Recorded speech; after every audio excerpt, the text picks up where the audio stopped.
ಅಂದೊಂದಿತ್ತು ಕಾಲ ಸಿನಿಮಾ ರಿಲೀಸ್ಗೆ ರೆಡಿಯಾಗಿದೆ. ಸದ್ಯ ಗೌರಿ ಗಣೇಶ ಹಬ್ಬ ವಾತಾವರಣ ಕೂಡ ಈಗಿರುವಂಥದ್ದು. ವಿನಯ್ ರಾಜ್ಕುಮಾರ್ ಅವರು ಇವತ್ತು ನಮ್ಮೊಟ್ಟಿಗಿದ್ದಾರೆ, ಅವ್ರನ್ನೇ ಮಾತಾಡಿಸ್ತಾ ಹೋಗ್ತೀನಿ. ಮೊದಲೇದಾಗಿ ನಿಮಗೆ ಗೌರಿ ಗಣೇಶ ಹಬ್ಬದ ಶುಭಾಶಯಗಳು ಸರ್. Thank you. ನಿಮ್ಗೆ ಕೂಡ ಗೌರಿ ಹಬ್ಬದ ಶುಭಾಶಯಗಳು. ಇದೇ ಸಂದರ್ಭದಲ್ಲಿ ನಿಮಗೆ ಬಿಗ್ ಸರ್ಪ್ರೈಸ್ ಅಂತ ಹೇಳ್ಬೋದು, ಜೊತೆಗೆ ಆಡಿಯನ್ಸ್ಗೂ ಸರ್ಪ್ರೈಸಿಂಗ್ ಸಿನಿಮಾ ಕೊಡ್ತಾ ಇದ್ದೀರಾ. ಅದೇ ಅಂದೊಂದಿತ್ತು ಕಾಲ. ಈ ಹಿಂದೆ ಮಾಡಿದಂತಹ ಸಿನಿಮಾಗಳಿರ್ಬೋದು, ತುಂಬ ಸಿಂಪಲ್ಲಾಗಿ ನಿಮ್ಮ ಒಂದು ಕ್ಲಾಸಿಕ್ ಲುಕ್ನಲ್ಲಿ ಕಾಣಿಸ್ಕೊಂಡಿದ್ದೀರಾ. ಆದರೆ ಈ ಸಿನಿಮಾದ ಒಂದು ಪಾತ್ರ ಹೇಗೆ ಬರಬಹುದು? ಅಂದೊಂದಿತ್ತು ಕಾಲ ಅದೇ August 29 ರಿಲೀಸ್ ಆಗ್ತಿದೆ. ಹಬ್ಬದ ಆದ ಕೂಡಲೇ ನಮ್ಮ ಸಿನಿಮಾ ಎಲ್ಲರೂ ನೋಡ್ಬೋದು.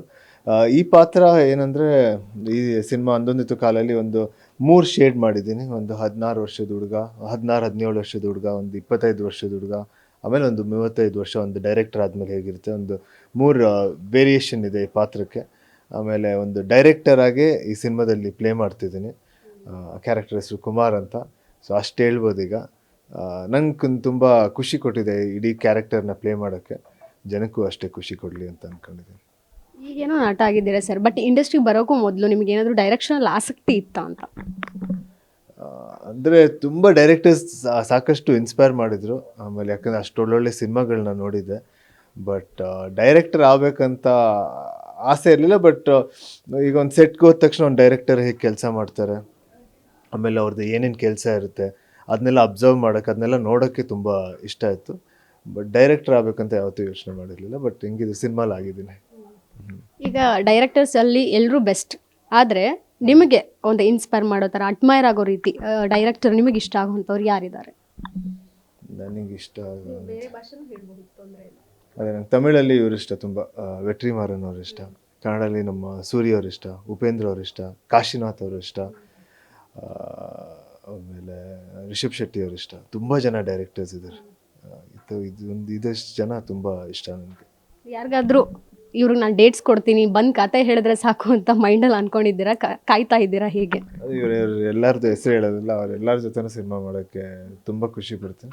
ಆಮೇಲೆ ಸೊ ಎಲ್ಲ ಯಾರೇ ಕರೆದ್ರೂ ಸಿನಿಮಾ ಮಾಡೋಕ್ಕೆ ರೆಡಿ ಇದೆ.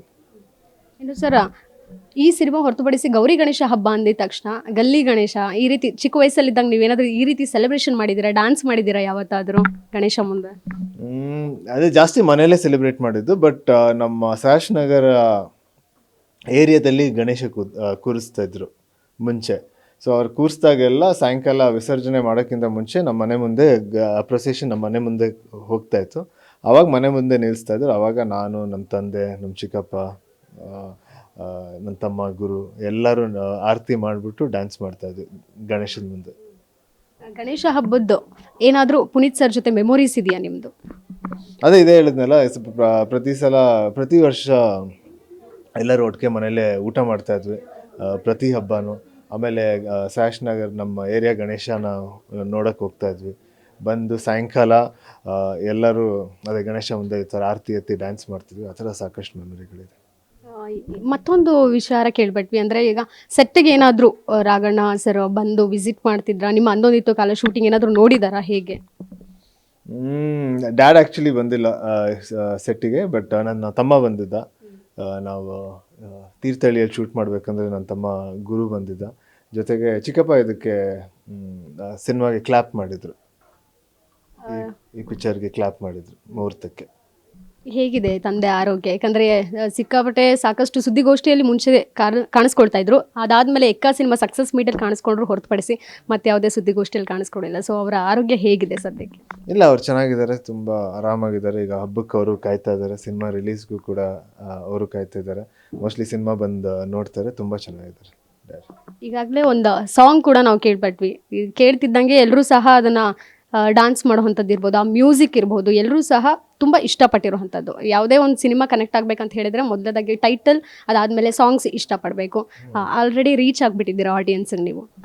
ಅದು ತುಂಬ ಖುಷಿ ಆಗುತ್ತೆ. ನಮ್ಮ ಮೊದಲನೆಯ ಸಾಂಗ್ ಮುಂಗಾರು ಮಳೆಯಲ್ಲಿ ಆ್ಯಕ್ಚುಲಿ ಅದನ್ನ ಗಣೇಶ್ವರೇ ಲಾಂಚ್ ಮಾಡಿದ್ರು. ಆ ಟೈಮಲ್ಲಿ ತುಂಬ ಚೆನ್ನಾಗಿ ರೀಚ್ ಆಗಿದೆ. ಸಾಕಷ್ಟು ಜನ ಅದಕ್ಕೆ ರೀಲ್ಸ್ ಮಾಡಿದ್ದಾರೆ. ಆಮೇಲೆ ಸಾಂಗ್ ಹೆಂಗೆ ಇಷ್ಟಪಟ್ಟಿದ್ದಾರೆ, ಈಗ ಸಿನಿಮಾನೂ ಅದೇ ಥರ ಇಷ್ಟಪಡಲಿ ಅಂತ ನಾನು ಕಾಯ್ತಾ ಇದ್ದೀನಿ. ಸೊ ಸಾಂಗ್ ನೋಡೋರೆಲ್ಲ ನಮ್ಮ ಸಿನಿಮಾ ನೋಡಿದ್ರೆ ತುಂಬ ಖುಷಿಯಾಗುತ್ತೆ. ಎಂಥ ದೊಡ್ಡ ಸೂಪರ್ ಸ್ಟಾರ್ ಆದರೂ ಅಪ್ಸ್ ಆ್ಯಂಡ್ ಡೌನ್ಸ್ ನೋಡ್ತಾರೆ ಜೀವನದಲ್ಲಿ. ಸೊ ಪೆಪ್ಪೆ ಅಂದುಕೊಂಡ ಮಟ್ಟಕ್ಕೆ ಹೋಗಲಿಲ್ಲ ಅನ್ನುವಂಥ ಬೇಸರ ನಿಮಗಿತ್ತ? ಅದನ್ನು ಹೇಗೆ ಬ್ಯಾಲೆನ್ಸ್ ಮಾಡಿದ್ರಿ? ಅಂದರೆ ನಾವು ಈಗ ಆ ಜರ್ನಿ ತುಂಬ ಇಂಪಾರ್ಟೆಂಟು. ಸೊ ಆ ಪೆಪ್ಪೆನ ಒಂದು ಜರ್ನಿ ತುಂಬ ಚೆನ್ನಾಗಿತ್ತು.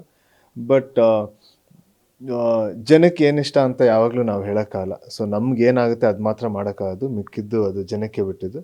ಬಟ್ ಪೆಪ್ಪೆ ಆದ ತಕ್ಷಣ ಈಗ ಅಂದೊಂದಿತ್ತು ಕಾಲ ಇದೆ, ಗ್ರಾಮಾಯಣ ಇದೆ, ಸಿಟಿ ಲೈಟ್ಸ್ ಇದೆ. ಕೊನೆಯದಾಗಿ ನಿಮ್ಮ ಸಿನಿಮಾ ಬಗ್ಗೆ, ಅದಕ್ಕೂ ಮೊದಲಾಗಿ ರಮ್ಯಾ ಅವರು ಪೋಸ್ಟ್ ಮಾಡಿದ್ರು ಅಶ್ಲೀಲ ಕಾಮೆಂಟ್ಸ್ ಬಗ್ಗೆ, ನೀವು ಕೂಡ ಅವ್ರಿಗೆ ಬೆಂಬಲ ಸೂಚಿಸಿದ್ರಿ. ಎಲ್ಲೋ ಒಂದು ಕಡೆ ಇದ್ರ ಮಧ್ಯೆ ನಿಮ್ಮ ಕುಟುಂಬದಲ್ಲಿರುವಂತಹ ಶ್ರೀದೇವಿ ಅವರು ಕೂಡ ಪೋಸ್ಟ್ ಮಾಡಿದ್ರು, ನಿಮ್ಮ ಪೋಸ್ಟ್ನ ಟ್ಯಾಗ್ ಮಾಡಿ. ಮನೇಲಿರೋ ಹೆಣ್ಮಕ್ಳಿಗೆ ಗೌರವ ಕೊಡದೇ ಇರೋರು ಬೇರೆ ಹೆಣ್ಮಕ್ಳ ಬಗ್ಗೆ ನ್ಯಾಯ ಕೇಳ್ತಿದ್ದಾರೆ ಅನ್ನುವಂಥದ್ದು. ಸೊ ಏನು ನಿಮ್ಮ ಅಭಿಪ್ರಾಯ ಅಂತ ನಿಮ್ಮ ಪೋಸ್ಟ್ ಟ್ಯಾಗ್ ಮಾಡಿದ್ದಕ್ಕೆ ಕೇಳ್ತಾ ಇದ್ದೀನಿ. ಈಗ ಆ ಸಿಚುವೇಶನ್ಗೆ ನಾನು ಪೋಸ್ಟ್ ಮಾಡಿದ್ನಲ್ಲ, ಸೊ ಅದೇ ನನ್ನ ಉತ್ತರ. ಸೊ ಅದ್ರ ಮೇಲೆ ಏನಿಲ್ಲ.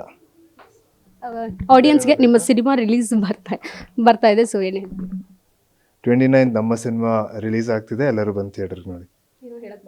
ಹಾಂ ಇಲ್ಲ ಇನ್ನೂ ಏನಾದ್ರು ಕೇಳಬೇಕಾಯ್ತು ಅಂತ. ಹಾಂ. ಸೊ ಇದಿಷ್ಟು ನಟ ವಿನಯ್ ರಾಜ್ಕುಮಾರ್ ಅವರ ಮಾತಾಗಿತ್ತು. ಕ್ಯಾಮೆರಾ ಪರ್ಸನ್ ಯುವರಾಜ್ ಜೊತೆಗೆ Keerthi Patil, guarantee news, Bengaluru. Guarantee news, ಸುದ್ದಿ ಖಚಿತ, ನ್ಯಾಯ ನಿಶ್ಚಿತ.